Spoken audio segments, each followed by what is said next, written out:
Hello, and welcome to yet another episode of Not. Let me repeat myself. Not a Muppet Show podcast. We've been getting a lot of rumors that this is a Muppet Show podcast, but I can tell you with 100% certainty this is not a Muppet Show podcast. Today, I'm here with two great friends and even greater guests. First off, he is one of the best and most creative fan artists in the Muppet space. I'm, of course, talking about Will Carrol. Hello, Will. Hey there, hi there, hello there, you're as welcome as can be. I am so glad to be here. Thank you for having me, and I am just blushing. That just made my day. Thank you so much. Aw, thanks, Will. I'm glad you're here. And here, 40 minutes late, folks. Yes, I'm talking about this on the thing.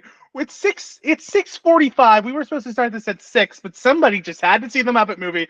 Please welcome my co-host of the Muppet Twitter Awards, and fine, I'll call him a friend. Please welcome Kim. Hi, Kim. Hello, everyone. I'm so happy to be here. Despite being late. Despite being 40 minutes late. Listen, we kid Kim. Oh, I think Kim died. Oh, Kim's dying. Oh, Kim, you can't see this, folks. This is an audio-only medium, but Kim is currently dying. Oh, and now Will is also dying a little bit. I think we're both getting over a cold right now. So that's our bad. But yes, I'm 40 minutes late. I'm so sorry, but the Muppet movie doesn't show in theaters every day. Which it should. If we lived in a just society, the Muppet movie would be in theaters every single day. 100% agreed, and I would go every single day. I wouldn't have a job or a life. I'd just sit in that theater watching the Muppet movie. So anyway, welcome to the podcast. Welcome to Not a Muppet Show podcast.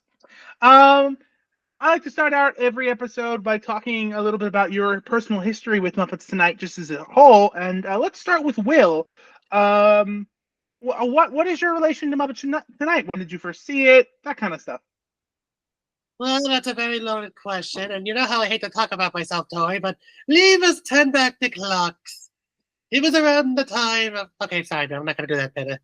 I'm trying to remember. Please do that bit. That bit's very funny. Okay, well, listen, I'm going to think. When I was very young, I was obsessed with knowing everything there was to know about the Muppets. When I was 8, I got my grubby little mitts on the internet, and for that, I found Top Pigs and Muppet Wiki, and from there, I found out about Muppets Tonight, because I never knew about that. At that time, I got the first season of The Muppet Show, and I was surprised at the time, because, I always thought the Muppets were movie stars. But knowing about them having a completely different show made around the time I was born, back in 97, was very intriguing. So you were born the year after Muppets Tonight came out? I did not know that. I thought it was around that time. Yeah. Continue. Anyways, I was entranced with figuring out all I can about this show because at this time, YouTube did not have anything on it. I mean, it was nowhere to be found. You couldn't buy a DVD, obviously. And I believe it was about 2006, 2007. Somebody released like the first 6 episodes on YouTube. And on one snow day, when I was snowed in from school, I watched them all. And I had a lot of mixed feelings. I'll just say that.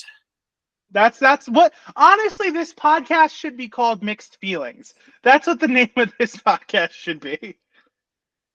Yeah, and it was just weird. 6 episodes out of a lost Muppet Show released on YouTube in 2006, 2007. It was just weird. And maybe 2 years later, I saw the rest of it through unscrupulous websites and again on YouTube.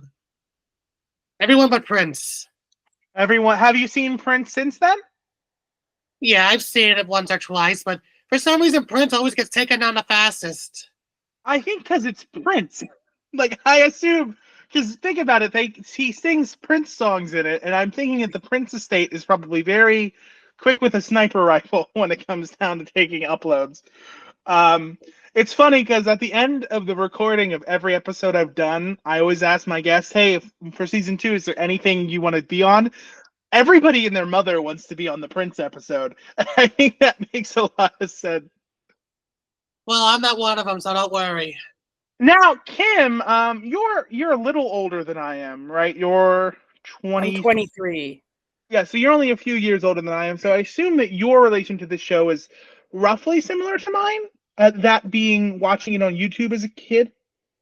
Honestly, little known fact about me, I didn't get into the Muppets at all until like 2019. Oh, So okay. I watched like Sesame Street growing up, and I'm pretty sure we had Muppets from Space on VHS, but like generally it was never something that I like leaned towards. And then in 2019 around, I think like I watched like the Defunct Land Jim Henson documentary, and it was over for me, and I've been obsessed ever since. So when I watched Muppets Tonight, it was probably around 2019, 2020, because I was going through all of the Muppet media. I was like, I gotta watch literally every single thing. You were So I on kind of your really own. binge watched it. Yeah, You were on your own lifetime commitment. exactly. And so I binge watched it all probably when I was 19 years old or something like that. And And did mixed 19-year-old feelings. Kim like it? Did you like it? Mixed feelings. There were some episodes I really enjoyed, and there was others where I was forcing my way through them. Yeah, so far I should say I've only done 2 episodes of this show, and so far Michelle Pfeiffer was bad. It was just bad. Garth Brooks was good. Like Garth Brooks himself. Listen, you haven't heard this episode yet, but in the Garth Brooks episode, the conclusion we kind of come to is that anything with Garth Brooks in it is great. Any other part of that episode is not very good. Really? I thought Texas Space was fine. We kind of had mixed feelings about Deep Dish 9. Which, You yeah. don't know about Hubble aren't you? I'm still a little pissed about having to answer a Deep Dish 9 question on Hubble. I very much am. I feel like I feel like sometimes it makes so many references to other Muppet fandom things that you have to listen to every other Muppet fan podcast to understand this podcast, and I apologize about that. But so let's talk about this episode. This was the 3rd episode of Muppets Tonight. This aired on March 22nd, 1996. And the guest star was, of course, Mr. Marvelous himself, Billy Crystal. Now, a little bit, I'm not going to go full Muppet surgery here. Again, making references to other podcasts. But Billy Crystal, he was on the TV, what's the word? He was on the TV soap opera Soap. Obviously, that was a soap opera. He was on SNL starting in 1984, so a few years before this. He was in some big movies like When Harry Met Sally and City Slickers, both of which we will be talking about at length later. But to me, and Kim, you probably agree, I best know him as Mike Wazowski in Monsters, Inc. I mean, when I think of Billy Crystal, I think of Mike Wazowski. Also important to note that this is his first of 2 times working with of a few times working with the Muppets. Actually, previously to this, he was a guest on a couple episodes of Sesame Street. Not surprising. And also, he would be one of the many celebrities to have their cameos cut from the 2011 Muppet movie in that weird trying to trick a guest star into being on the show plot line that got cut from the movie. So real quick, let's start again with Will. Any thoughts about Billy Crystal? Do you like Billy Crystal? Do you not like Billy Crystal? Well, honestly, like you just said, I know him most for the Monsters Inc. movies, and I just barely know him from other things. Like I've seen clips from When Harry Met Sally, but I still think he's hilarious. I don't know what it is. It's his voice, his delivery, his cadence. He has this like big New York attitude towards him, and just something about him is just very funny and amusing. I don't know. Mike is the only thing I know him from, but honestly, it's a fault of my own. But still, he's a very funny man, and he works somewhat well with the Muppets. It depends. And I agree. I think he has really great. I think cadence is great, and his tone and his just style of speaking. I forget my favorite Billy Crystal performance. I forgot to mention is, of course, from The Princess Bride, which is a classic. But Kim, what are you? You not like The Princess Bride? I need to rewatch The Princess Bride because I fell asleep the first time, not because of the movie, just because I was tired, and so like I missed a chunk of the movie, and then I was just like, oh, I'll rewatch it eventually, and I never did. But what are your thoughts about the man, the myth, the legend, Billy Crystal? Billy Crystal, love that guy. I think he's super funny. I think like we said, like he has such a distinct voice. It's like one of those guys that like somebody is really good at like doing an impression of. Like it's just like that kind of voice, like very. But on top of that, Harry. Oh, sorry. And apparently his voice is also used to doing impressions, as we'll talk about later. That's true. Yeah. When Harry Met Sally is one of my favorite movies of all time. I watch it like every autumn season. It's like one of my favorite rom-coms. So he's incredible in that. And then, of course, I grew up with him as Mike Wazowski. So Mike Wazowski! Running gag. Oh. If it's running, somebody will catch it. Oh, quick, the gag's running. Go get the gag. I got away. Ah, no. So let's start with the opening of this episode where no big deal, just Bobo the Bear! Bobo. Listen, we've talked a bit about the new characters introduced from Muppets Tonight, and most of them I don't like. Last week a couple of weeks ago we were talking about Spamela Hamderson, not a fan. Next week we're going to be talking at length about Andy and Randy, not a fan. This week we're talking about Howard Tubman, not a fan. But Bobo, I love Bobo.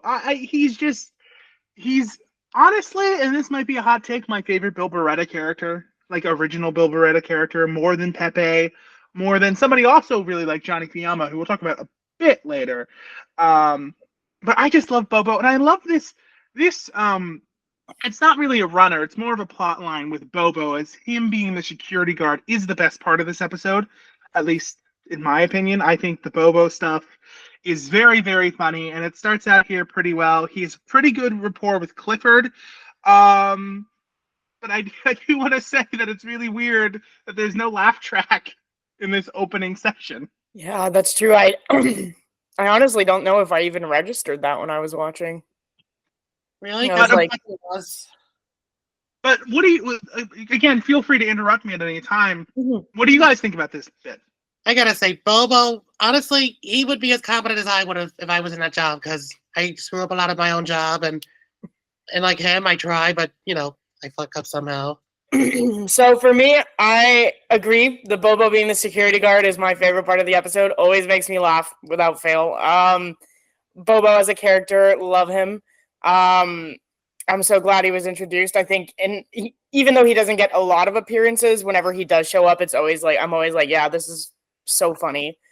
And I love Clifford too. We were talking about like new characters that were introduced. I like Clifford a lot as well. So having them be like interacting was fun. I enjoyed it. But don't forget, Clifford's from the Jim Henson Hour, everybody's favorite. That's true. That's one thing I forgot to mention. The Jim Henson Hour. There's one thing I forgot to mention since we mentioned Clifford, but I grew up with Muppets from Space as one of the few Muppet movies I saw before I saw the big ones that Jim did, and that's one of the reasons I wanted to see this show, because I just love Clifford. He was just so cool, and just seeing about the sunglasses was honestly kind of scary, and I was like, he has eyes? Because it was Clifford. It's like seeing Scooter without his glasses. Like, you just don't... No, Muppets in Space when I was a kid, I don't really have these feelings now, but as a kid, it was my favorite Muppet movie. I watched it the most. And it's just like, yeah, I kind of consider Muppets from Space the Muppets Tonight movie, if that kind of makes sense, because a lot of it, it's also almost on the same level of quality as Muppets Tonight is normally. Say that again, Will? I said you're not wrong. And so then, and I'm not going to talk about this much, but if you two, because you two haven't been here yet, the intro. What do you guys think about the Muppets Tonight theme song? I think it's very funny. I mean, I like that they play, like, they do a little bit like the old Muppet Show, where Kermit comes out and introduces the guest star, and they play a little bit. Trampled. Yeah, that's what I was gonna say. Like, he gets trampled. That's honestly it's both funny and kind of cruel. Like, the oldest character in that building gets trampled every week, and they play a little bit of the theme songs. I'm about to, da, da, da, da, da, da. Then they bring up the new music, and honestly, I mean, it's both funny, profound, and honestly kind of mean-spirited.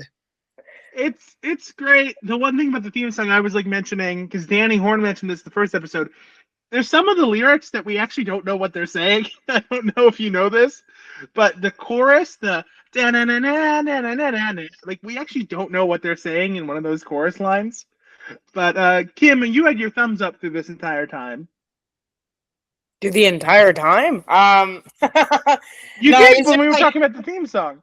Yeah, I was like agreeing with you guys without talking over you. But yeah, no, I agree. I also think it's really funny. I think I like the song itself, like the whole intro thing, just like it all feels very 90s, which is really fun for me. Like, I'm like, yeah, this is like, it's so like of its time, you know? Like, but it's so fun. This whole show feels like the 90s. Exactly, that's it. It just fits the whole vibe of it. It's just like, it's the perfect theme song for this show, you know? But I do really enjoy it. I think it's fun. I think the opening sequence is fun, even though Kermit gets trampled.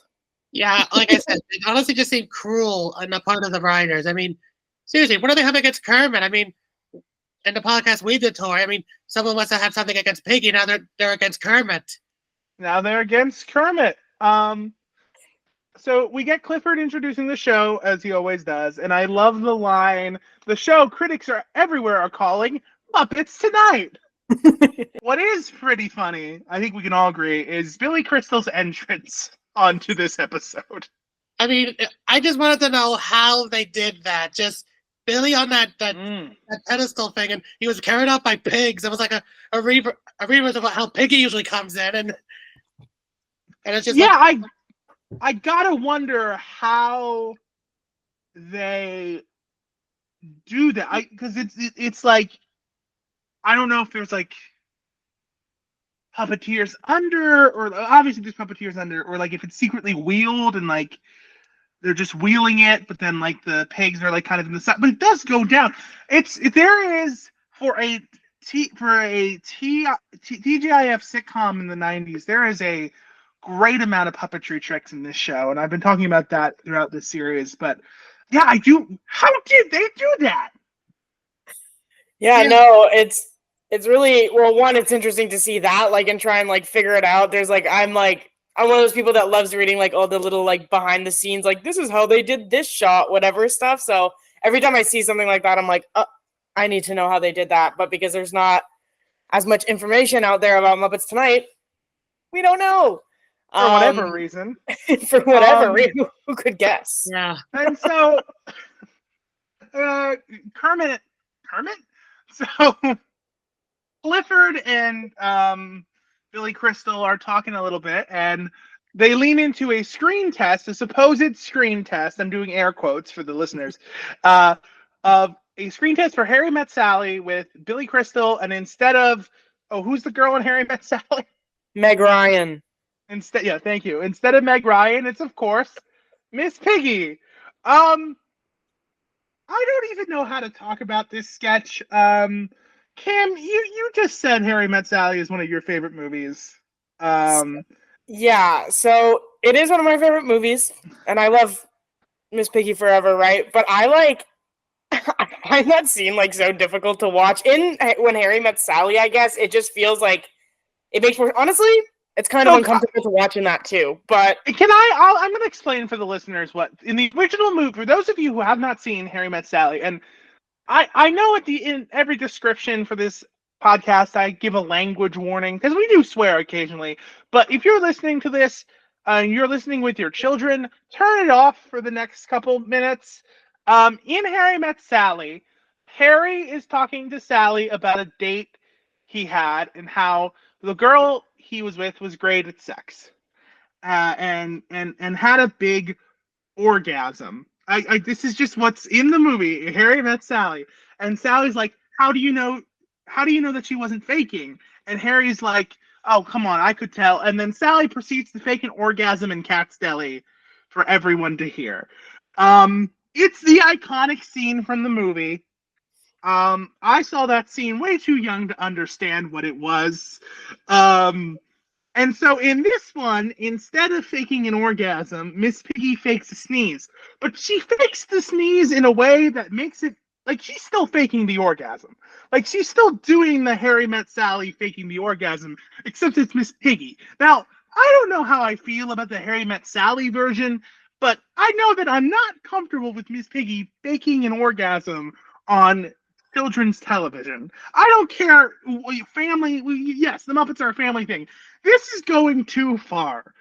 I feel like, Muppets Tonight, it was after they were bought by Disney and everything, and I know that, wasn't it? No. Disney deal 2004. They were still owned by the Henson Company. Okay, well, never mind. They had a license agreement with Disney. This was an ABC show, and Disney theatrically released Treasure Island and Christmas Carol, but while they had a Disney deal of sorts, they were not owned by Disney. Okay. Until about 10 years later. Yeah, either way, from what I gather, it was, like you said, it's like it's a family thing, but it was like, kind of on like children's TV, and I just feel like already, like, I watched When Harry Met Sally when I was like an adult, so there was nothing like, oh, I was too young for it, but like just watching the scene is like kind of uncomfortable just because it's like in public and it's awkward and like whatever, but it makes sense with the movie because it's like a rom-com. It's like they talk about sex, they talk about things like that. And Harry Met Sally, yeah. Harry Met Sally's rated R. Like that's it.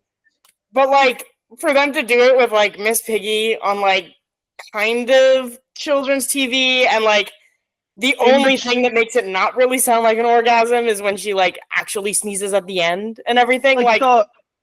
It still feels pretty much the same, but more awkward and uncomfortable.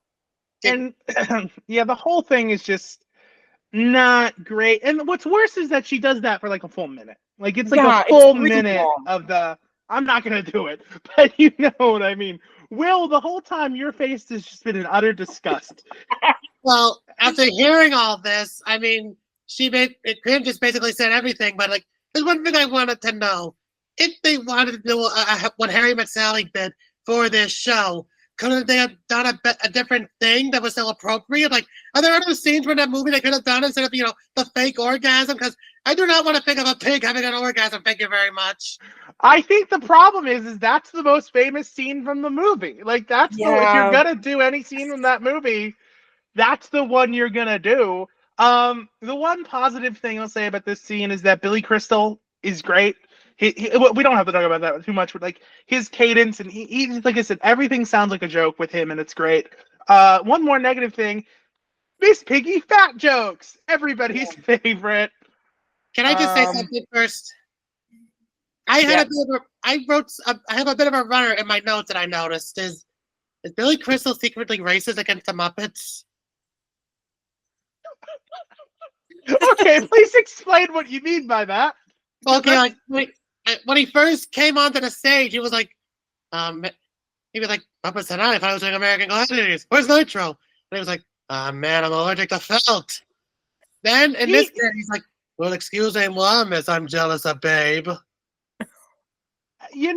I've never heard secretly racist towards Muppets as a theory for this episode, but I don't hate it. And we'll see. I'd like to continue and see if that comes up as we go along.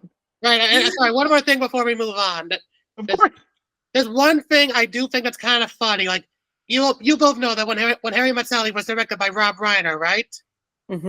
The Rob Reiner Muppet? Is that what you're going to bring up? Well, yeah, because there's actually another connection between Reiner and Billy Crystal that you probably don't know about. Well, Reiner directed Spinal Tap that Billy Crystal is in. Is that where you're... No. Like, my dad is a very old guy. Okay, he's not that old, but he watches All in the Family all the time. And Rob Reiner, of course, was a featured character. And Billy Crystal, for a time, had a character on that show that was a friend of Mike, played by Rob. And I think that was kind of interesting, just thinking about that. And of course, the next one that calls me Meathead is gonna get it. I'm sorry. You're good. Everybody listening, give a round of applause to Will Carroll. Thank you. I'll stop it. Okay. And so we move from one terrible thing to two terrible things. Andy and Randy. I just don't. I don't like Andy and Randy. I've called them the dumbest characters in the history of English culture on this show before, and I stand by that. They are in. I know John Goodman's next, and I know they're very heavy in the John Goodman episode. They've been in every episode so far, and like a lot, especially in that first one, and even last week they were in a decent amount. And I just don't like Andy and Randy.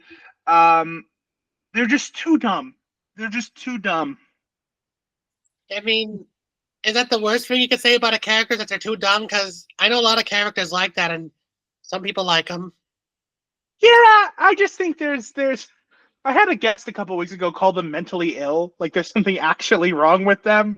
I don't know if I'd go that far, but like I see where he was coming. But anyway, so basically they're playing around with like this series of buttons, and they accidentally electrocute Nigel, who's the little green guy who looks like Droop.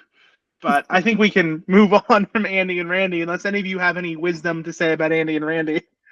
You just said wisdom and Andy and Randy in the same sentence. That does not go together. I do have something to say about the scene that I think is kind of interesting. Like when we see Nigel, he's screaming into the microphone, as he always does. And then when he's done, we see Tales from the Vet playing on the monitor.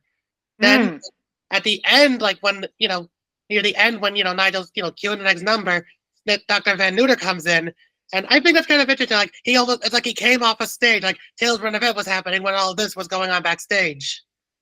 It's like, yeah, I like that. I like that. It's good continuity.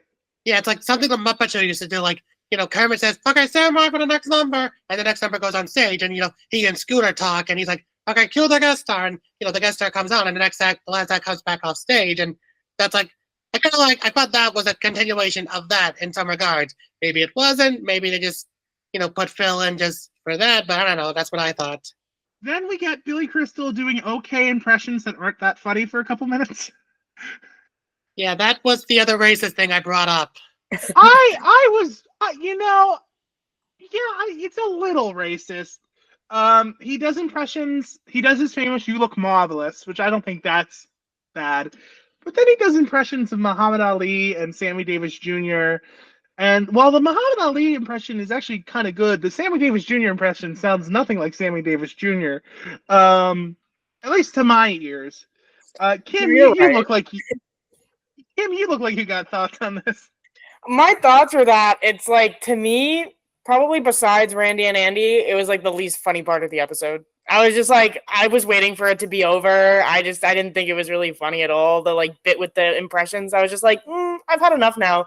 But I also kind of hate impressions in general, but that's like a me thing. They annoy me. I think I just was like on top of it, it was just like the Sammy Davis Jr. one hit. Like the first two, I was like, okay, this is fine, just waiting for it to be done. And then the last one started, and I was like, this doesn't even sound like him. This isn't even good. This is like, I was just ready for that scene to end. I didn't. Sorry. One thing though. That marvelous thing he did at the beginning, that wasn't an impression? I thought he was doing Desi Arnaz or something.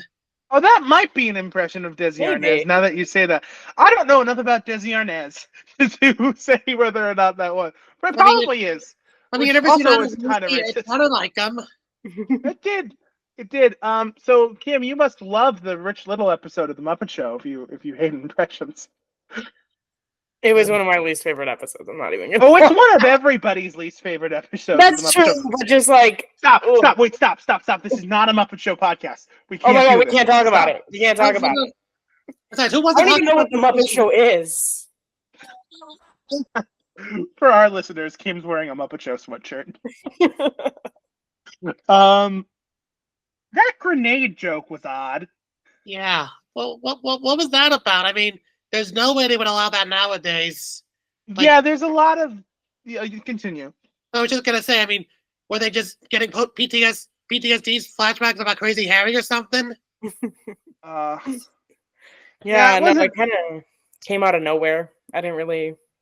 Muppets Tonight has a lot of jokes that come out of nowhere, but also in this scene, just to tell the listeners what's happening, Billy Crystal sets up that he's got an all-star jazz band coming soon to help him with the final number. That's kind of what this scene sets up. And then we get the next musical number, which I really liked. They do The Lion Sleeps Tonight, and I really like this.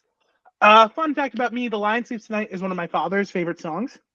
Oh. And when we did The Lion King, we edited it into The Lion King, and we all sang it, and it was fun.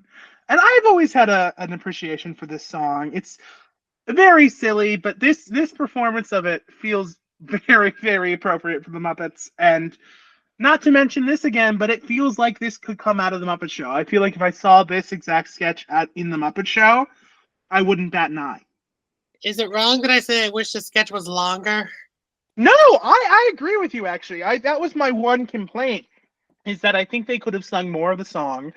Or maybe, like, I'm thinking, like, the lion falls back to sleep and then maybe they get, like, random construction workers jackhammering or something. Or they get, like, they start singing directly into the ear. Like, you could build on this bit.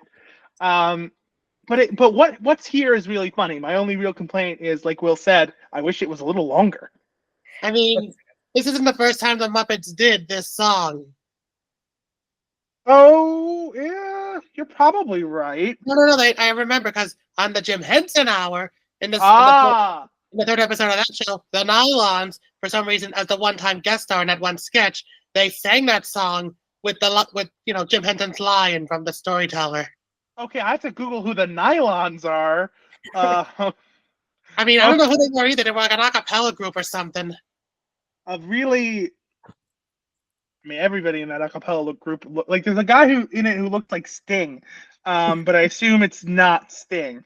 No, he just went a cappella all of a sudden. He's like, forget the guitar.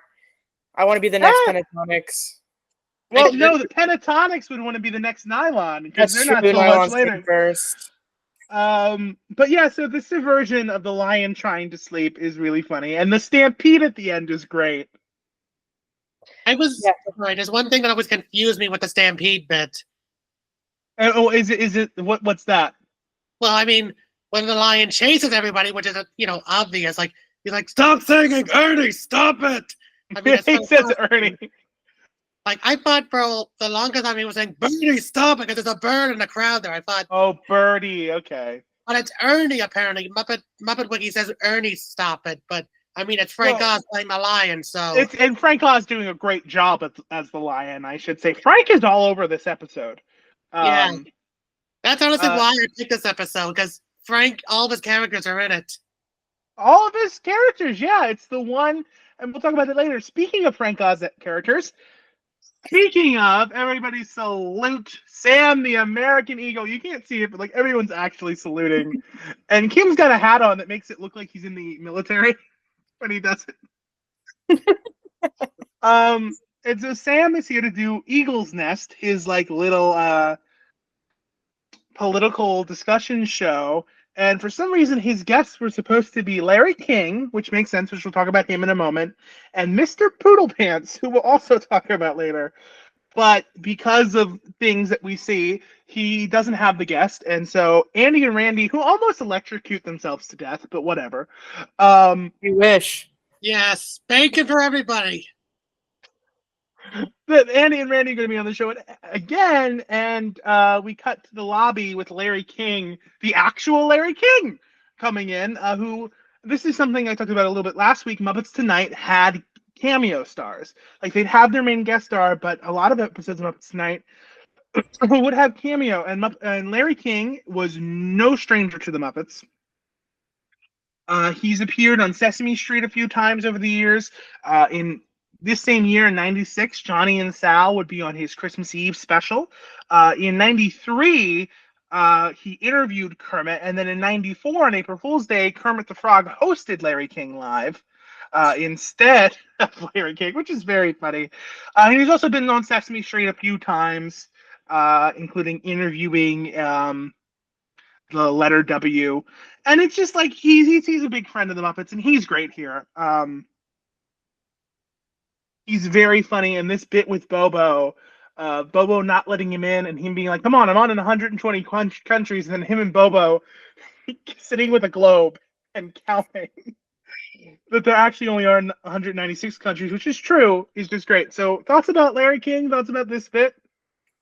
I mean, nothing I could say, but I think it's funny that he's like, I'm here to do the Muppet Show tonight. Buzz me in. He said the Muppet Show, not Muppets Tonight. I mean, did he not know what he was doing? Nobody told him that this is not the Muppet Show podcast. That's why he's not going to be a guest. That's the reason, not the other reason. That's the only reason why Larry King will not be on this podcast. Totally not because he died several years ago. Definitely not. There's also one thing I've wondered, though. I just wondered now, could you have a talk show host as a guest star for a whole episode? Would it be interesting to have the host as a guest? What would he do? Oh, I well, maybe not Larry King, but I think if we're talking about talk show host hosting a Muppet Show, Conan O'Brien. I like that could have been great. Conan O'Brien hosting this, or Kim just fainted. He was so excited to hear Conan O'Brien. Yeah, no, I think the bit's funny, but kind of like we said earlier, the Bobo bit in general is the funniest thing in the whole show. But I love, like you said, when they're counting all the countries on the globe and everything. It's so funny to me. It's so I love when humans are just slightly inconvenienced by the Muppets. That's one of my favorite kinds of Muppet jokes. Not being totally life ruined, which they do with some people, but just a slight inconvenience. He just won't let you into the show. I think the funniest thing is when we cut back to Larry and Bobo's up to 176. If Larry just kept quiet, Bobo could have kept counting and he would have let him in anyway. We have to argue about the two countries I can remember. We'll jump ahead a little bit to talk about that because this comes back, and I love that Larry's wait. St. Nitz and Nevis are two countries, and Bobo just happens to know that it's a constitutional monarchy with a single federation. That Bobo knows that. Yeah, he doesn't. You're right. He doesn't know how many countries there are, but he knows that Nitz and St. Whatever is a constitutional monarchy with the same federation, which is really funny. I know. And look at this. We haven't even talked about. Oh, sorry. No, continue. I was just gonna say we've been talking about Larry King, but we haven't talked about the sketch he's supposed to be in. Oh yeah, Eagle's Nest, which is a recurring sketch. This is the first time we're seeing Eagle's Nest. It's Sam the Eagle's political show, like I talked about, and this is Andy and Randy at their most tolerable. Really? Yeah, this is them at their most tolerable. Because I thought this was them at their worst. I hated this sketch. I just thought it was boring. I wrote this note exactly. Get it? Bill! They're making this a name because they're dumb. Get it? They're so dumb they don't even know who's Andy and who's Randy. Yeah. Apparently one of them's Bill. Yeah, one of them's taxes. Speaking of characters that are annoying, what do you guys think about Mr. Poodle Pants? Because he's also a bit I don't hate him as much as I hate Andy and Randy, but I'm not a huge fan of Mr. Poodle Pants. I mean, I'll just say this: Steve Whitmire does an amazing Ed Wynn impression. It's a great Ed Wynn. That is Ed Wynn. I mean, if they ever need somebody to play Ed Wynn, we know who to call. I can do an Ed Wynn, but I'm not going to do it. It's just too embarrassing. Oh, please do the Ed Wynn. You said you gave us the bait. Now we got to take it. Give us your Ed Wynn. Okay. It's so big rough. I put my purple above it, and the pancake are going to say. I say. That's a great Ed Wynn. That's really good. I'll give you that. You guys want to hear my Ed Wynn? Yes. Hey, it's me, Ed Wynn. That was beautiful. Incredible. Thank you. But Will, yours is much better than mine, though. Absolutely. Please, look at the top yours. Oh, thank you. Taxes and Texas rhyming, not much of a joke. I think the funniest thing was just Sam's reaction when Poodle Pants finally showed up. I mean, I can't even remember what he said, but what Sam's reaction was like, unfortunately, that explanation's the most logical thing I've heard in the past 5 minutes. I called that a lot.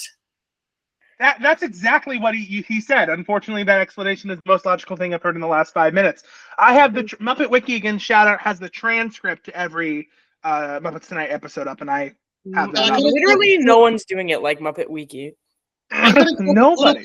That's what I couldn't get. But Sam, that's the one thing I remember.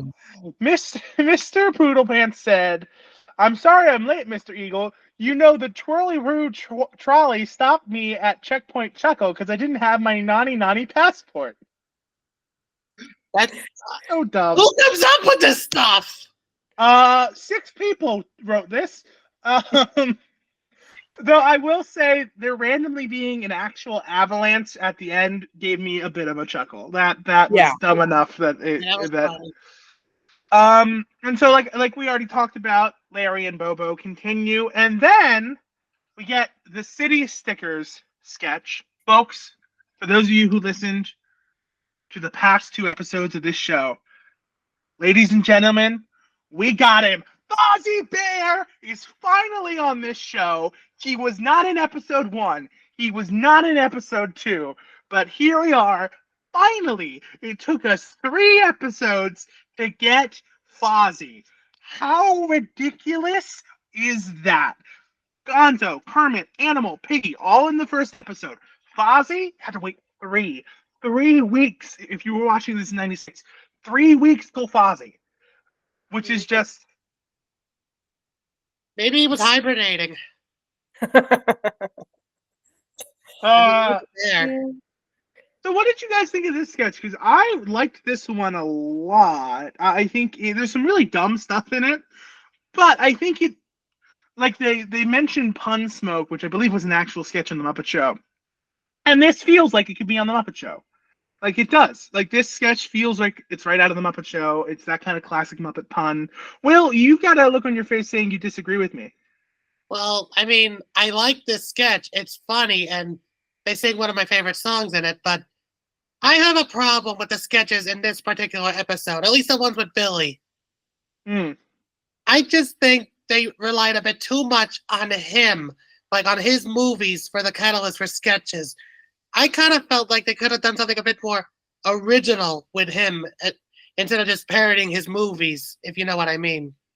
I get that. I've never seen City Slickers. Have any of you seen City Slickers? So I don't know how much of a parody this really is. I do know this much. I'm sorry, I do know this. I saw a commercial for it when it was playing on Nick at Night once, and apparently Billy Crystal did deliver a calf, and it was graphic. Okay. I don't know how. At least they didn't do that scene. Well, they did. I mean, they did. Yeah, but like at least they didn't do that scene. Oh, right. But anyway, I don't know if you noticed this, but Fozzie Bear's hat has an arrow through the head. Yeah. Which I thought that was a really nice touch. And this whole sketch it's a lot of really good bad puns. It's just a lot of bad puns. They sing, like you said, Ragtime Cowboy. And they do a pretty good job of it. It's fun. This was the second time they sang this. They sang this back in The Muppets Go to the Movies. Oh, I didn't know that. And the weird thing is they were riding cows in that sketch. Mm-hmm. And I should also mention there's a Sesame Street version called Ragtime Cowboy Elmo. Yeah, I think that scene, like the puns and everything were funny, but I think just because I haven't seen City Slickers and I didn't get like some of the references, like I was kind of just like, this is fun, this is like fine, but like I wish I kind of understood what was going on. So almost like in a similar way to what Will was saying, like it would have been nice if they had some sketches that weren't just references to his movies. Because It's like if you haven't seen the movie, then you don't get the reference and you miss half the joke, like even with the Harry Met one. I mean, from what I understand, like the one part that is from the movie is the scene where Billy delivers the calf, which is very funny. I was thinking about the anatomy of Muppet cows and how they give birth to animal. Yeah, that was just weird. And what I liked was just the line Fozzie said, like Billy's like, okay, I'll deliver the calf. And Fozzie's like, and if you don't deliver in 30 minutes, we'll get it free. And there's a pause. I like the when Kermit says, "Oh no, she's gonna give the calf," and Billy Crystal's like, "Oh, I didn't want the calf, I wanted a decaf," and then he's like, "Great, you guys got me doing it."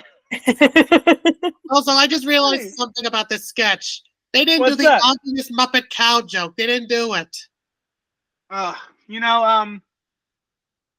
Wait, shoot. Remind me, what do you call a group of cows? Not group, herd. Cattle? Oh. Herd? Of course I've heard of cows. No, I mean the cow's herd. I don't care that the cow's herd. I got nothing to be ashamed of. See? I mean, we're doing it better than they did. I didn't even do it. Thank you, Will, for doing that with me. That was great. And of course, in every Western sketch and anything, it ends with a stampede. Yeah, lots of stampedes in this one. I was actually we haven't talked about a few Statler and Waldorf appearances because there's not really much to say, but I was really expecting the stampede to go through Statler and Waldorf's house. I was just expecting that. And then we there's nothing else here, and we skip straight to Johnny Fiamma and Sal. No. I mean, you two both said you wanted sketches that had nothing to do with Billy Crystal movies. All right, folks, here we are to the second installment of the Tubmans of Porksmith. And my first note for this section was just the worst and as funny as the last time. Yeah, it was. I also really didn't enjoy that one. It's unfortunate because the Billy Crystal episode as a whole is one of my favorites, but like there's just so many parts of it that I'm like could have lived without this. And I mean, Howard Tubman as a character in general is like questionable, but you know, like a whole episode that's like, oh, he's fat, or like a whole segment that's like, every episode of Howard Tubman is just exactly. That's it. It's just the whole joke is like he's fat and he likes money, ha ha ha, and it's like, okay, we get it. Show us literally anything else. I'll take another Billy Crystal movie reference over that. Actually, this is better than the last time because the last time is that he was stuck in a chair and the only thing that could get him out was dynamite. Yeah, that was dumb. Do Muppet writers just think the only jokes they can do with pigs is that they're fat?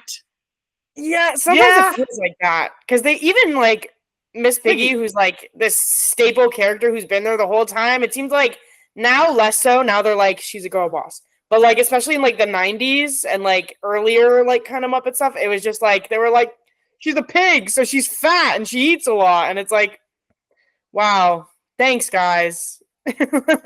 Aren't we're doing feminism proud, everybody. Forget feminism, we're doing porkism proud. Porkism. Justice for pigs. Oh, well, I'm so glad you're here. Thank you. And this is what I wrote, and I wrote this similar the first time. Get it? Because he's fat, and fat people are funny. Get it? Fat people exercising is funny. Get it? Like it's just so lazy. And also, it doesn't make sense that his dead aunt comes back to life with like they didn't know how to end the sketch. They did not know how to end the sketch. They were like, "Damn, we kind of finished the whole he's fat thing. What do we do now?" And then it was I guess she came back to life. Why was there cheesecake randomly in a hole in the wall? Yeah, I mean, that's not where you guys store your cheesecake. Not recently. The rats have been getting to it. Oh, that's fair. I keep mine in my extra pair of pants. Oh, what happens if you need to wear your extra pair of pants? I didn't think about that. Is it me? But did the cheesecake thing sound like a gay joke? Because of course, with Howard, later on. Oh, that's the other thing is that it's not so much here. I mean, we'll talk about this because we're going to talk about Howard in detail later. There are some serious like effeminate, like the way his voice is done, like that he's like an effeminate gay character. I've heard people call him canon gay, and I don't really like that. I a couple years ago there was a Pride zine, or not a couple years ago. Last year there was a Pride zine. Kim, I know you wrote for it as well. Yeah, I wrote an article. Yeah, I wrote an article for the Pride zine talking about the relationship between queer Muppets and canon. and how really, if you look at the list, it's nobody. There's the 2 guys from the Tinseltown pilot and a couple of parents on Sesame Street, and that's it. Like, there's no other canon gay characters. And I guess maybe now you could include Poggy in that, but this was written before that. Yeah, before Fraggle Rock season 2 came out. Too.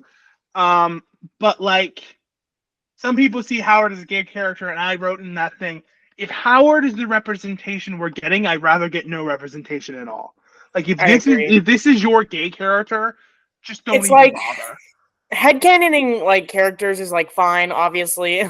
It's all I do. Yeah, the lesbian Kermiggy trooper right here. The CEO of Lesbian Kermiggy here. But the thing is that I feel like there's a difference between headcanoning a character because it's like, oh, I could like kind of see this, or like you kind of interpret it that way, or you just connect to the character and you want to relate to them or something. But when you're just kind of looking at like a stereotype and you're like, my headcanon is this, it's like, it kind of feels more like... And I feel the same with that one joke that Pepe says gender is fluid. Like, no, yeah. Pepe is not gender fluid or bisexual, whatever. They're poking fun at you.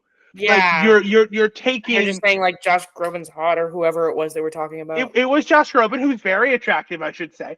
Very true. I mean, I'm sorry that I brought all this up because we should have saved this for the end, but... No, this is fine. This is where this goes. This is where this goes. It's fine. Yeah. I'll just say this, though. I mean, as a gay fat man, I hated this sketch. I mean, I always have a hard time getting weight off and just seeing a fat pig do it and somehow gaining 2 pounds. That just... How did he gain 2 pounds? But that's... Because it's funny. Because it's funny because he's fat. As a fellow queer fat person, I agree. This sketch is awful. Insane. Look at us go. This is not an episode for fat queer people. Yeah, let's just jump ahead and just get the pork back out of here. Yeah, and get him out of here. Let's jump ahead to seeing finally the Muppets Tonight debut of my 2 favorite characters introduced in this show, Johnny Fiamma and Sal Manella. I love Johnny and Sal. We're going to talk a lot more about Johnny and Sal in the Tony Bennett episode, obviously. But we don't really see a lot of Johnny, but we see Sal. And I love the Lion Sleeps Tonight stampede coming out of the elevators. God, that bit was... I think that might be my favorite scene in the episode, but there's just something so beautiful about when somebody just flings a fucking Muppet around. Like, when they just start smacking those things or throwing them, that, like, will always get a laugh out of me. Like, when I was in the movie theater earlier today, there's, like, the scene in El Sleazo where they, like, fling Kermit and they, like, throw Fozzie. And I was, like, laughing my ass off because it gets me so bad. And the rest of the theater was silent. And I was like, sorry. You had a bad theater. I did. There was only like 5 people, and one of them was like a woman who brought her son who clearly didn't actually want to watch the movie and kept like moving around the theater and things. And so I was like, I think I was the only one who was there who was like a die-hard Muppet fan. Ungrateful punk. Ungrateful. Will, you said something before that got cut out. What did you say? Yeah. Oh, geez, I forgot. What did I say? Who knows? Briefly, and this might get edited out. I remember one time, a couple years ago in theaters, they released as part of like a family event, Emmett Otter and the Bells of Fraggle Rock as like a weird double feature. And I saw that with my mother. My mother, love my mother. She hates Emmett Otter for whatever reason. I don't know why. She can't stand Emmett Otter. But I remember like it was a pretty empty theater except for like a lady behind us who was, and this is going to sound bad, but it was actually great. She was texting her friends the whole time, because her friends love Emmett Otter, and she was just like, "Oh my god, it's this part!" Oh my, like she was like it was like her and some friends, and they were just talking about how much they love this special. And normally I would like put your phone away, but this was fine. Like I thought that like this. It's loud in this circumstance. And so yeah, just Johnny and Sal. It's very funny here. Any other? I like Smokey the Butthead. And Yogi the Butthead. It's just Sal Manella is one of my favorite obscure Muppets, and I was so happy to see them back in Haunted Mansion. And I think Sal Manella is easily my favorite Brian Henson character. It's not even close. Who else is there? Phil Van Neuter, Seymour. Like, no, it's Salmonella. He's easily the best. Howard Tubman, like, no. I think the funniest thing for me with this sketch, I mean, in addition to Sal, is just, when he's like, Johnny Brown, like, I'm in trouble, and like, Bobo's, doing his thing, not letting people in. He's like, hold up there, J. Fred Muggs. I was like, I had to look that up. J. Fred Muggs. Seriously, of the six writers, somebody must have been a big fan of the Today Show. The Reverend Mackenzie's sidekick. God. Oh, the monkey. Two quick corrections. Howard Tubman is Howard Tubman is Bill Beretta, not Brian Henson. Got that mixed up. And also, the Howard Tubman did not air in the US. That was this episode's UK spot. I mean, that's one thing that always weirded me out about that. I mean, in the Muppet Show, the UK spot always appeared after the commercial break. But in this case, it should have been before the City Stickers sketch, but it was after. I mean, what was that about? It's weird. Speaking of weird jokes, we then go upstairs to the jazz number, and the jazz band isn't there for reasons we'll talk about later. And they're kind of trying to break the news to Billy. We do see Nigel in an adorable little cast, like his nose wrapped up. Billy Crystal's like, oh, come on, tell me the bad news. And the first thing he says is, they shot Sonny on the causeway. I didn't even get... Apparently, that's a Godfather reference. I gotta start watching movies, man. I don't know how. I've never seen The Godfather either, but I had to. Oh, they also, spoilers, they ruined the ending to Soylent Green like 10 minutes, like 5 seconds before this. God, okay. And then Billy says the National League adopted the DH. I Googled this one in advance. The National League is a baseball thing, and the DH stands for a designated hitter, which is a baseball position. I don't know. I'm not a sports person, but I do know the National League did adopt the DH in 2022. Oh, look at that. I don't think I know. And then he also says we're not in Kansas anymore. I don't need to explain that one. That's obviously from the hit musical Cabaret. Yes, obviously. That's like the one thing I did get out of all his ramblings. That was the only thing I got. And so. I do like when he says, Clifford, you got jazz in you. And he's like, so that's what's been keeping me up all night. Again, there's some really funny bits in this episode. And now, here's something I actually thought was just okay. I didn't hate. The final number, you's got jazz. Yeah, I mean, I thought it was the best, the best song. I mean, that's not a high bar. There's only, 3 songs in this episode. Yeah, that's the thing with Muppets Tonight. They're very rare with their musical numbers. Yeah, I think if they had just maybe one more song, then it would have been a bit better. Because, like you said, for some reason they rely more on sketches than songs. And one of those, I would have taken a terrible UK novelty song from the 30s over Howard Tubman any day. Oh, that's one more thing I thought was weird about the whole sketch in general. Sorry, just to go back to that. Why did they have an 18th century period piece for a sketch and a show that's so steeped in the 90s? Was there some exec back then? It was like, you know what kids really like these days? Dickkensean fat jokes. Dickkensean fat jokes was the name of my alt punk band in high school. Of course it was. That was a joke. I keep a list of great band names, and I'm adding Dickkensean fat jokes. You should. That's a very terrific good band name. we're gonna take a quick break so I can do that. I'm gonna edit this part out, but here's a couple of my fake band names I've written down over the years. Please share. Gender inclusive cooties. Don't judge the vibe. Love that. Heterophobia between sock puppets. This actually might stay in because this is funny. British by proxy. Oh my God, that actually sounds like a band. Thank you. Vampiric seaweed. Love. In bulk at the Vatican. Fucked up freakazoid incest horse, Period. which is how my one friend described what a giraffe was. On behalf of Ohio, Of course. stop eating the cardboard, and Ringo Heavy. Love that. And now It's that last Dickensian one. cat jokes. And now Dickkensean fact jokes. But really, and now it's You's Got Jazz. Any thoughts on this song? I thought the set was nice.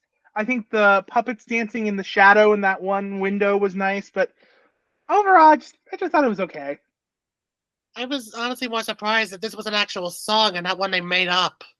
Me too. I was really expecting this to be a made-up song. But no, it's hold on. I had the Muppet Wiki page. Oh, again, we don't go full Muppeturgy. Like, you know. But You's Got Jazz is an old Bing Crosby and Louis Armstrong number from the 1956 film High Society. That's all you're going to get from me. Oh. Honestly, Yeah, I would have assumed it was an original song. I honestly never thought to look it up, so I, up until now, thought it was just made for Muppets Tonight. and No, this is like, oh, sorry. It's an old Cole Porter song. You can't go wrong with him, but this is like the topper to the Billy Crystal's racist thing, because, again, it's a Louis Armstrong song. Yeah, I thought That's his jazziness and like, I don't think it's as racist as, again, listen, I'm white, I can't really say what's racist or what's not, but I just got the vibe that it wasn't great. If not racist, then, offensive. Like, it's definitely bordering on something that shouldn't be happening, It's, at least there's not a person in full kabuki makeup like last week. Oh, Yes, gee, I forgot about that. Oh, God. It's like, yeah. And it's like, the 90s were so weird with their... The 90s were a mistake. Yeah. Yeah. I mean, like, I think the biggest thing for me was, I mean, it's a catchy song, but I don't know. I mean, I just can't explain it. It was just a weird, like, I think the set's great, but I don't know what it was. Where were they? Were they in an alley or something? I think it was just a built set. I think they just built a set. I liked it a lot. I liked the fire trash can, and I like the jazz outfits Clifford are in and stuff. I think it was just a set they built. Yeah, I think it's just supposed to be like, well, like this set, I think it's just supposed to be like a downtown, like alley kind of. Yeah, I thing. mean, it's the fire that kind of threw me off. I mean, Yeah, dumpster fire. But that's all I really like to say. Oh, continue. I was just gonna say a dumpster fire. That's how you describe the show right here. The show we're watching, not the show that we're on now. Oh, thank you. I will say, the final. So that's pretty much it for the show. But then we find out that the All-Star Band was held up in the lobby, and it's the All-Star Band was Bill Clinton, Queen Elizabeth II, Russian President Boris Yeltsin, Clint Eastwood, and Ronald Reagan. How does Billy Crystal know all these people? That's such a horrendously aged lineup. Even at the time, it was a little bit horrendous, but now especially. Clint Eastwood, he's pretty okay. He's like a racist. Oh, yeah. I mean, listen, I don't need to tell you what's wrong with Ronald Reagan or Queen Elizabeth or the president of Russia. Bill Clinton, also not the best guy. I mean, it's just such a fun. And for the record, this is none of those real people. It's all like. Yeah, it's all actors who look like. It's all actors. Though they probably could have got Eastwood and Clinton. Bill Clinton would have done this. Oh, Bill Clinton would have done that with his stupid little saxophone. Kermit the Frog interviewed Socks the Cat on that Larry King episode I was talking about. It's true. Don't diss Bill Clinton and his sax. We got the best line out of the Animaniacs theme because of that. Which they then eventually edited out from the Animaniacs theme later in the run, right? They changed it to "We've got tons of income tax" or something. I don't remember. I'm not a big Animaniacs head. I don't know that much. Come join Tori, Will, and Kim as we do a show. And now I'm gonna sing this song that I don't know. There's something about pizza, and now I make the dough. I splash my water. This is gonna get cut from the show. It's Will, Kim, and Tori. This is not a noise. So just sit back and relax while Bill Clinton plays the sax. It's Animainiacs. Thank you. We'll be here next Tuesday. But yeah, I mean, I don't know. It's kind of funny that Queen Elizabeth of all people was flirting with Bobo, and it's like, Yeah. That was really funny. The line, please don't flirt with me, Your Majesty. Yeah, that was really funny. Your Majesty. young lady. And then back to the line. That was very funny. And that about wraps us up. And now it's time for the moment we've all been dreading. Your third annual segment, Wait, Who? Where we talk about new characters introduced for Muppets Tonight. And today we're talking about everybody's least favorite Muppets Tonight character, Howard Tubman. Hooray. Yeah, I just want to talk about Carter instead, because at least Carter is a little...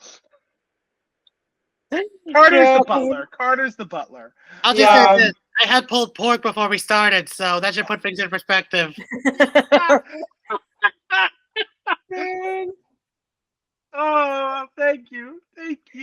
The interesting thing about Howard Tubman, 2 separate recurring sketches. In season 2, they changed the name, and he's in a different sketch called Boar's Head Revisited, which is basically still just Tubman's a Pork Smith, just with a different name on it for some reason.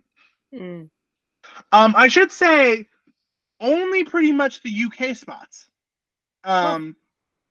Which means they were used as on the Disney Channel, but if these aired on ABC, that's one thing I found weird about this show. Just for some reason, the UK spots were sketches instead of songs. Why was that? It's odd. It's very odd. You know what? Sorry, the weirdest one was, I don't know if you got to it yet, but you know that sketch with Polly and Clueless Morgan? Oh, we have not gotten to that yet, but oh God, am I ready to? Let me just say this. You know what else people love besides the Dickensean fat jokes in the 90s? They love Jackie Gleason references. I mean, this show, I don't know who was in the writer's room. I do. I had the list of writers up, but like we were talking about that a couple last two weeks ago, and it was just with some of the weird references to Rowan and Martin's Laugh-In they were making that nobody in 1996 would get, let alone 2024. So I don't know, Howard Tubman, he would appear a lot, actually. It's a Very Merry Muppet Christmas movie he's in. He was in Muppets Now. Like, he's still around. Unfortunately, and I think he's gotten... It's in Very Merry Muppet Christmas movie where he kind of stops being a fat joke and starts being a gay joke. Yeah. And he's still kind of making... I'm sorry, but didn't he hit on Kermit in that movie?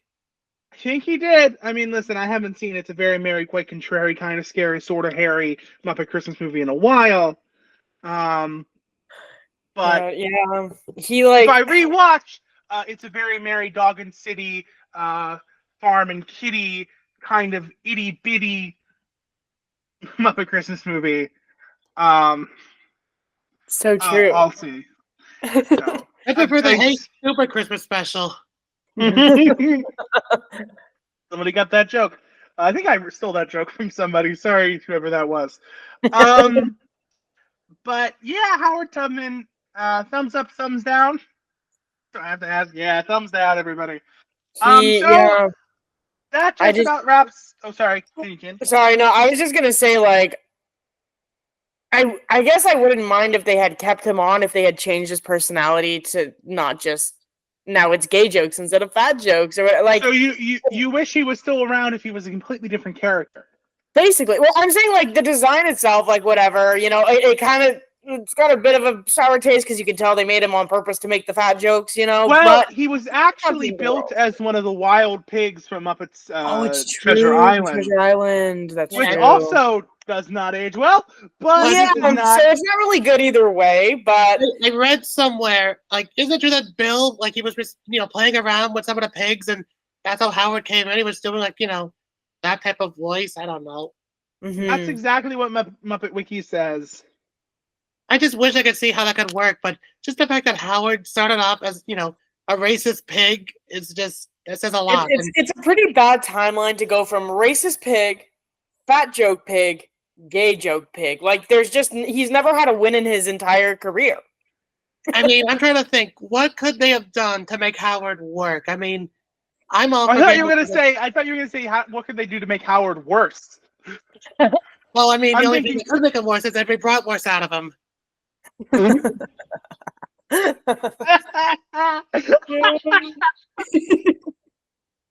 Please don't take up all of the pig puns. We've got 2 seasons of this show to do. Well, I mean, this is the only season with Piggy in it, so you might as well get them all now. Wait, is Piggy not in season 2? Well, I mean, I just noticed that. Yeah, no, she's not in it. I mean, maybe one sketch, but that's it. Oh, okay. But then again, I mean, that's the one. I mean, that's providing that she's not in one of the episodes that was a holdover from this season. Right. Have you noticed that? Like, I noticed that maybe 2 episodes for season 2 were for season 1. Oh, so Miss Piggy is in 3 episodes from season 2. And were any of those holdovers? I mean, I could at least say that what's her face, Heather Locklear and Paula Abdul were definitely season 1. Well, Paula Abdul is listed as season 2, so that's definitely. Oh God, I'm reading the Paula Abdul. There's going to be a robot of President Lincoln. I mean, I don't remember that at all. I mean, I know it's season 1 because of for one thing, that the sketches, there's more Frank Oz characters, and the way the control room looks, that's more from season 1. I can tell it was a holdover. I'm sorry, maybe I'm just crazy. No, Paula Abdul is indeed a holdover. Starring Divine Joy Randolph and Paul Giamatti, who I saw the other day on the street. Will saw this. Kim's face is like shocked. I saw Paul Giamatti. I was walking on the street in New York. I was looking down at an ice cream sandwich. I look up, and whose face is 5 feet away from me, walking the opposite direction on the sidewalk than Paul Giamatti. I said nothing because I was just like, "Holy shit, that's Paul Giamatti!" How do you keep doing this, man? I would have shit my pants. That's insane. I love Paul Giamatti. Living in Canada sucks. You never run into celebrities. So I know you love Paul Giamatti, but what are your final thoughts on this episode? Let's start with Will. Okay, getting over the Paul Giamatti thing, but first I gotta ask, how do you keep doing this? I don't know. Okay, back on track. Well, it's not one of the all-time best Muppets Tonight episodes, and the main reason I picked it was because it had the most Frank Oz in it, which is always a good thing. I mean, for what we got, it's good. I could have liked if they'd done maybe at least 1 or 2 sketches with Billy where it wasn't just, retreads of his movies, and maybe just, just one serious number, just at least one song that wasn't a part of a joke, or just just a bit more adding to the variety show element that wasn't just, hokey jokes, but that's what the Muppets are known. But anyways, bottom line, I thought it was good, could have been better. That's all we can say about this show. Good, but could have been better. Kim? Yeah, I mean, for me, it's one of my favorites, probably top 2, 3. I really it's one of the ones that I'd say I like if I'm feeling oh, maybe I'll put on a Muppets Tonight episode or something. It's usually gonna be this one or John Goodman. That was one of my backups or whatever. So I like it. I enjoy the episode. There's always with Muppets Tonight, there's always gonna be I don't think there's ever been a perfect Muppets Tonight episode where I've been yeah, I love everything that's happening in this episode. So there's criticisms, there's things we don't like, but as a whole, I would say it's one of the better episodes, and I enjoy it. I rewatch it. So far, I might say this is my favorite, only because while there are some moments that are slightly problematic in this one, whereas in Garth Brooks, where everything without Garth Brooks was pretty bad. Here, the Billy Crystal stuff is great for the most part, and then on top of that, a lot of the other stuff is also great, like the Bobo. The Bobo really puts this over the top for me. Yeah, Those Bobo carried segments. this episode. And also not having to sit through a Tales from the Vet or a Deep Dish 9 or whatever. Yeah, we still had a Tubman's of Porksmith, but like it could be worse. And getting introduced to Johnny and Sal. I think this is my favorite so far. I'm kind of like ranking these as we go. And yeah, Pfeiffer's still dead last. And, but these two are closer. Crystal and Brooks are closer than you would think. But yeah. Well, Will and Kim, thank you very much for being on this show. Let's start with Will. You got anything to plug? Well, nothing at the moment, but yeah, nothing. I'm not just working on anything. I'm just scrounging around the internet looking for scraps of anything to do. Anyone got any scraps? Hello, anybody? Scraps? You? Well, is there a place we could find you? Your Instagram or your Twitter? Well, I have to pull that up for a second. Just 1 sec here. Because I can't remember this stuff off the top of my pin head, so. If you want to find me on Instagram, I'm under ToonHeads0215. And on Twitter, I am also let's see, sorry. I am not tech savvy. I don't know half of what I know. I am ToonHeadLover97. If you love anything cute, retro, or Muppet themed, you can find me there. And who knows? Maybe I could be a guest on your show. We'll see. Kim? Yeah, I don't really do much, so I don't have much to plug. If you want to follow me... You can do what Amy did and start campaigning for the Muppies already. Oh my gosh.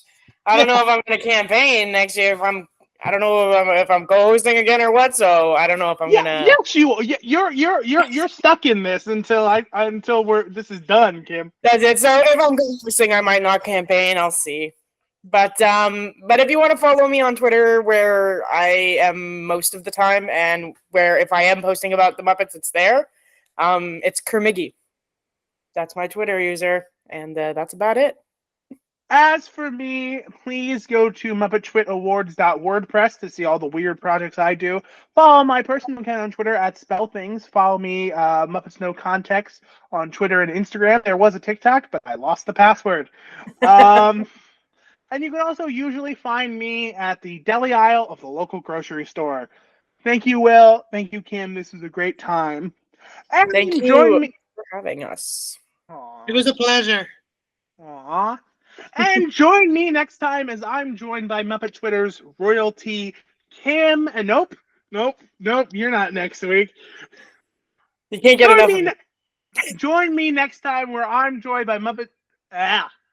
Join me next time when I'm joined by Muppet Twitter royalty B and Mary as we talk about the John Goodman episode of Muppets Tonight. Good night, everybody.